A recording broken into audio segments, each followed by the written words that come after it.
Welcome to the Fiscal Year 2023 Undergraduate International Studies and Foreign Language New Application Technical Assistance webinar. My name is Jessica Lugg, and I'll be going through the application process on how to apply to the UISFL program. I am the U.S. Department of Education point of contact for the UISFL program. You may send questions concerning the application process or this webinar to usefl@ed.gov. The application for new awards is now available on grants.gov, and the application closes on May 22, 2023.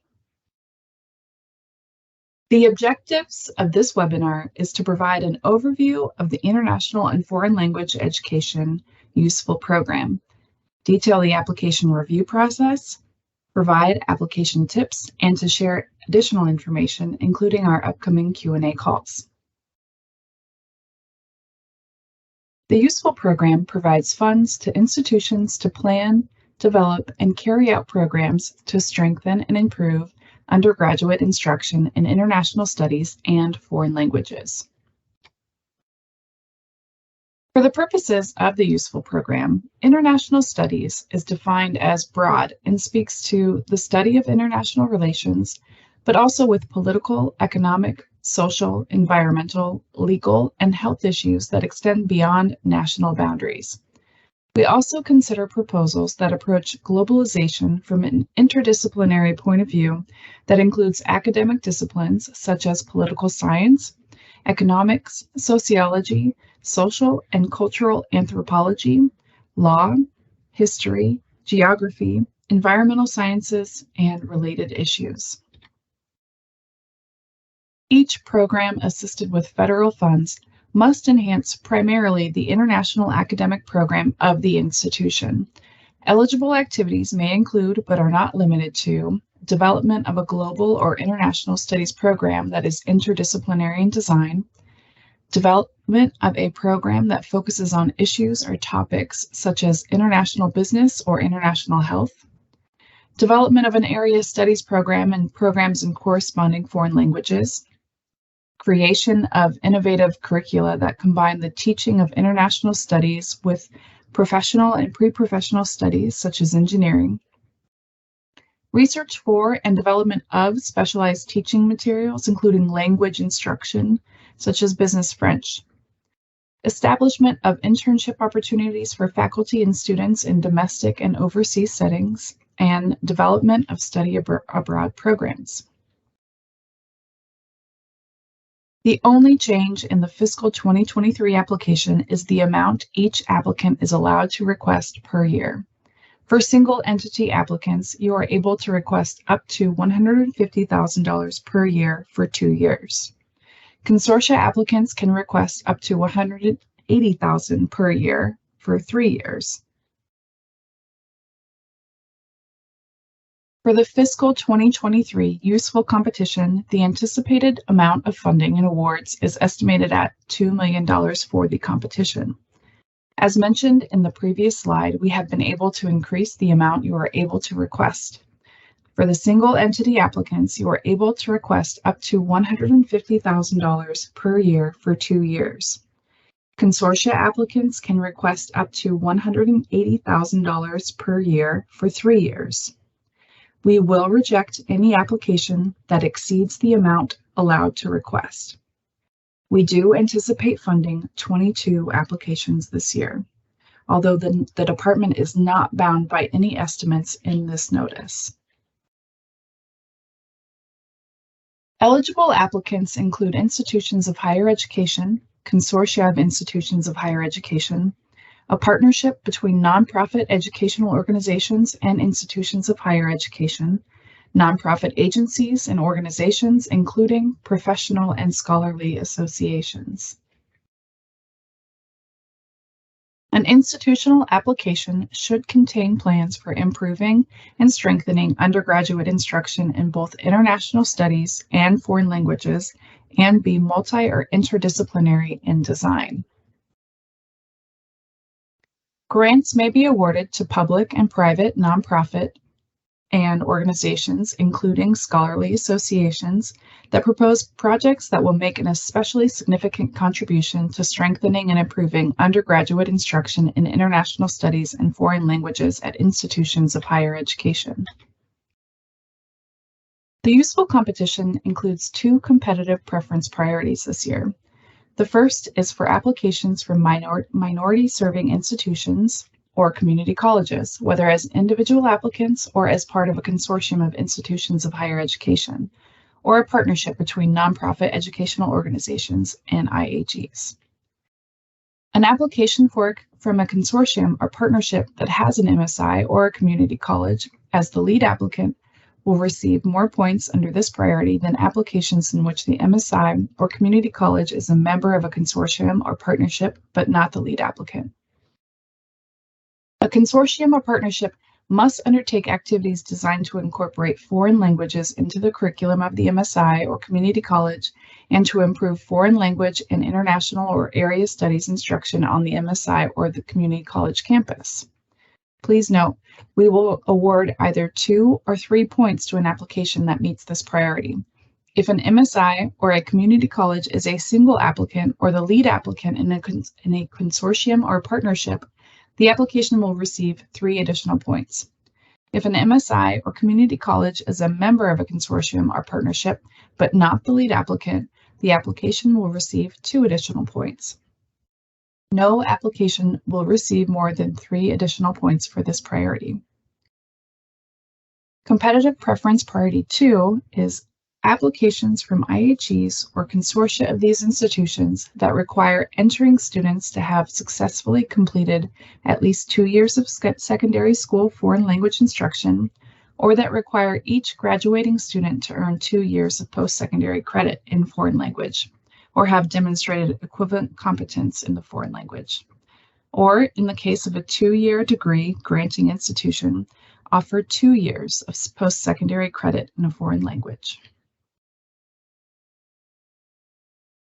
The invitational priority is designed to garner interest only. You will not be penalized if you choose not to address this invitational priority. This year's invitational priority focuses on training in less commonly taught languages or thematic focus on area studies or international studies programs. Applications that propose programs or activities focused on language training or the development of area or international studies programs focused on contemporary topics or themes in conjunction with training in any modern foreign languages except French, German, or Spanish. This program does require matching funds. A grantee's required matching funds may be obtained in either of the following ways: private sector cash equal to 1/3 of the total project budget, or a combination of institutional and non-institutional cash or in-kind amounts equal to half of the total project budget. The majority of our grantees match with a combination of cash and in-kind amounts equal to the total cost of the federal dollar match. The applicant can request to waive or reduce the required matching funds if the institution is eligible to receive assistance under Part A or Part B of the Title III or under Title V, and has submitted a grant application under this section that demonstrates a need for the waiver or reduction.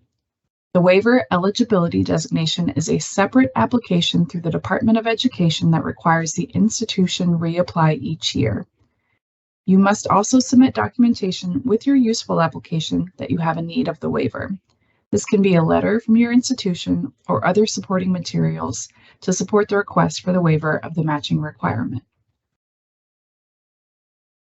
We allow funding to be used in the following ways: salaries and summer stipends, acquisition costs for library or teaching materials, staff and faculty development, professional service costs for consultants, evaluators, and visiting lecturers, costs associated with developing and enhancing study abroad programs or internship opportunities, stipends for students who are carrying out grant-related activities, costs for domestic or overseas faculty travel and per diem for study and research.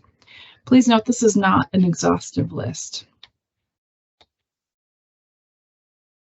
This program requires the following assurances: evidence that the applicant has conducted extensive planning prior to submitting the application, an assurance that the faculty and administrators of all relevant departments and programs served by the applicant are involved in ongoing collaboration with regard to achieving the stated objectives of the application, an assurance that students at the applicant's institutions, as appropriate, will have equal access to and derive benefits from the UISFL program, an assurance that each applicant, consortium, or partnership will use the federal assistance provided under the UISFL program to supplement and not supplant non-federal funds the institution expends for the programs to improve undergraduate instruction in international studies and foreign languages, a description of how the applicant will provide information to students regarding federally funded scholarship programs in related areas, an explanation of how the activities funded by the grant will reflect diverse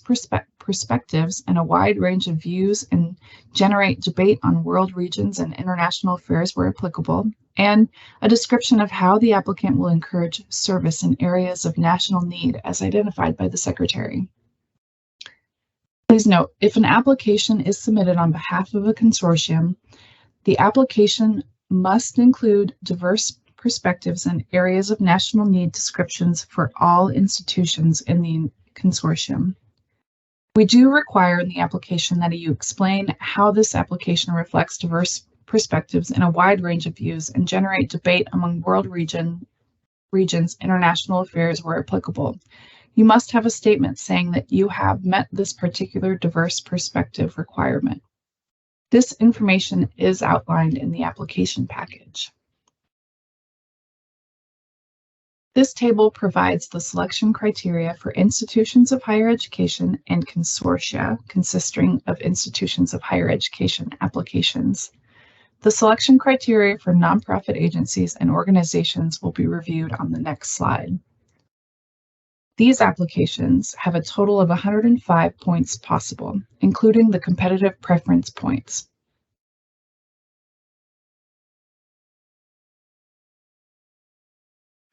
This selection criteria is for the public and private nonprofit agencies and organizations only.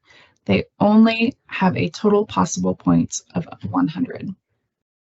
I will now go over each selection criterion separately. The plan of operation worth a maximum of 15 points. Provide a brief introduction to your institution, your program, and/or project. Describe how the design of the project shows high quality. Describe how effective the plan of operation is and what extent it will ensure proper and efficient administration. Describe to what extent the objectives of the project relate to the purpose of the program. Describe the ways resources and personnel will be used to achieve the objectives of the project. Explain how the applicant will provide equal access and treatment to members of racial and ethnic minorities, women, handicapped persons, and the elderly. Quality of key personnel for a maximum of 10 points. Describe the project director's education, experience, and other qualifications.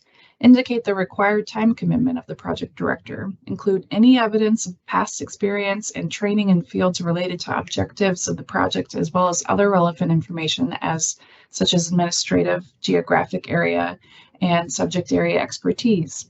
Describe other key personnel's education, experience, and other qualifications. Indicate the required time commitment and include evidence of relevant experiences discussed above. Show as part of the institution's non-discriminatory employment practices how applications for employment from underrepresented groups will be encouraged. Budget and cost effectiveness worth 10 points. Demonstrate how the budget supports the project activities by providing a detailed breakout for each year for which federal funding is requested. Discuss the project's cost effectiveness and show the relationship between the cost of the project and the project's objectives. Discuss how travel will be compliant with the Fly America Act, both for federal and matching funding. There is an 8% max for indirect cost. You may only claim 8% of indirect costs. A strong application will include a spreadsheet with a detailed breakdown of the budget to include each year, category breakdown, and matching. The plan of evaluation, maximum of 20 points. Provide a plan for evaluating the effectiveness of the project. Indicate the criteria to be used to evaluate the results of the project. Describe the methods of evaluation. Describe the kinds of data to be collected and analyzed. Will this methodology provide an evaluation that is objective and quantifiable? Indicate how evaluation results will be measured and used to shape the development of the project before, during, and after activities take place. Describe or provide examples of evaluation tools in the appendices. How will these tools determine that the project needs are being met? Present a proposed timetable for the evaluation process. A well-designed evaluation plan should clearly articulate the goals and objectives, both qualitative and quantitative, how you're going to show progress. Any plans for evaluation should be located in this section. You can hire an outside evaluator. I recommend someone familiar with international programs and an evaluator external from your institution if possible. A strong evaluation would include a timeline to highlight key components of the evaluation plan. Adequacy of resources for a maximum of 5 points. Describe the sources of institutional and matching resources and how they will support the project. Show that the facilities, equipment, supplies, and other resources, including where appropriate, library and language facilities, are adequate to carry out the activities of your project. Commitment to international studies. This is applicable only to institutional consortia applicants for a maximum of 15 points. Show current strengths as measured by the number of institutional studies courses offered. Explain how faculty and administrators have been involved in the planning for the implementation of the proposed program.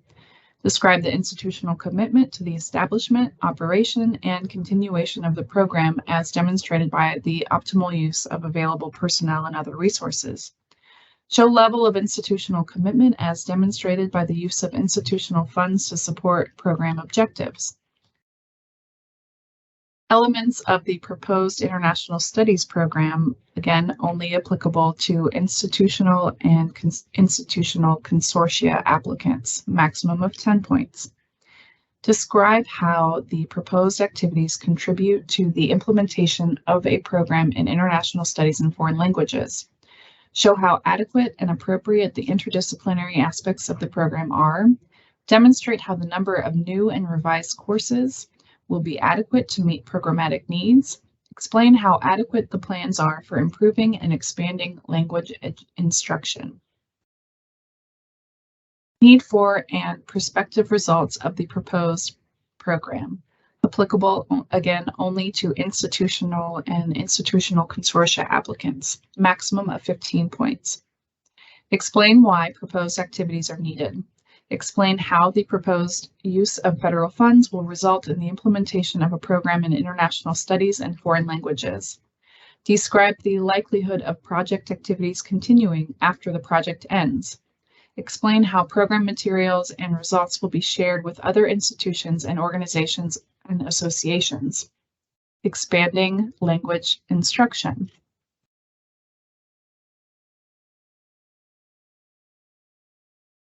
This criterion is only for public and private nonprofit agencies and organizations applications and is worth up to 40 points, which is the bulk of the available score.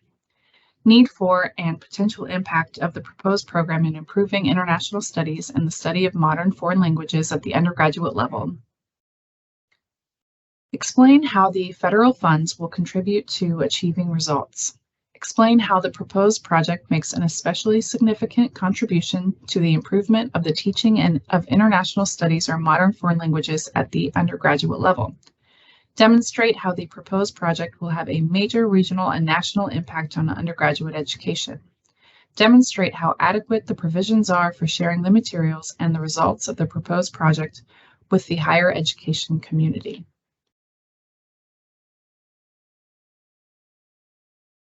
The following are the fiscal 2023 competitive preference points for institutional applications. Competitive preference priority number 1 is worth 0, 2, or 3 points. To receive 2 points, the consortia applicant with the non-lead applicant that meets this criterion receives 2 points. If it's the lead applicant, they receive 3 additional points. And again, as stated earlier, the competitive preference priority number 2, the institution must require entering students to have completed at least 2 years of secondary school foreign language instruction, or each graduating student to earn 2 years of post-secondary credit in a foreign language, or in the case of a 2-year degree granting institution, offer 2 years of post-secondary credit in a foreign language for an additional 2 points. For the purpose of reporting the impact of the UISFL program, the department will use the following performance measures to evaluate the success of the UISFL program: the percentage of UISFL projects that added or enhanced courses in international studies and critical world areas and priority foreign languages, and percentage of UISFL projects that established certificate and/or undergraduate degree programs in international or foreign language studies. These measurements should be included in the proposed project evaluation plan, along with the measures and goals. Although not required, I do encourage submitting supporting materials to include in the appendices. Any supplemental information, including letters of support, CVs, evaluation assessment tools, and other documents that would support your application, should be submitted in the appendices. If you are a Title III or Title V institution, here is where you would upload your Department of Education eligibility certification and your letter of need for the waiver request. Now we'll go over some application tips to assist you in the application process. Applying to the program does take time, but starting early and participating in our application's technical assistance offerings can make the process more manageable. Even if you are not funded on the first try, participating in the process may help you prepare an even more competitive application in the future. Please review the abstracts of funded grantees and successful proposals that we have available on our UISFL website. Contact the funded grantees for information and assistance. Develop linkages internally and externally from your institution. Review FAQs on the website and participate in any technical assistance offered. Designate a management team with international and grants experience. Identify your institution or department's needs and wants and request letters of support from within the United States and abroad. Review the Federal Register thoroughly and program websites for updated information, and contact the program officer for additional information and assistance. When writing your proposal, address all selection criteria in the order listed in the application packet. Don't make the reviewer search for the information. Provide detailed plan of operation and evaluation. Include sufficient details so someone unfamiliar with your project can understand it. Write clear, measurable goals, objectives, and outcomes. Provide a specific and detailed budget. Avoid grammatical errors or specific professional jargon and acronyms. Use persuasive descriptions of how the project operates. If you are reapplying, do not ignore previous application reviewer comments. Remember, you must convince the panel, so think from a panelist perspective as to what you would be looking for and be clear and concise. Register early. Grants.gov is the only way you can submit your application. Do not wait until the last minute to submit. The application system will shut down applications at 11:59 p.m. Eastern Standard Time. No exceptions. Again, the application deadline is May 22nd, Eastern Standard Time, 11:59 p.m. Please submit your application prior to this date. The following page has some additional useful information for your use. The UISFL program webpage has the previous abstracts from other and project director contact information. The Department of Education has a grant making presentation that is very useful. Again, the application must be submitted on grants.gov. We will be hosting a live Q&A session on May 1st at 5 p.m. Eastern Time, which you can access the link to that on the UISFL website. Again, May 22nd is our deadline. Please contact us at useful@ed.gov, or you can contact myself or Carla White directly with any additional questions, comments, or concerns. Thank you so much for participating in our UISFL Technical Assistance New Application webinar. We greatly look forward to receiving your applications, and we do hope to hear from you with any questions about this year's application process. Thank you.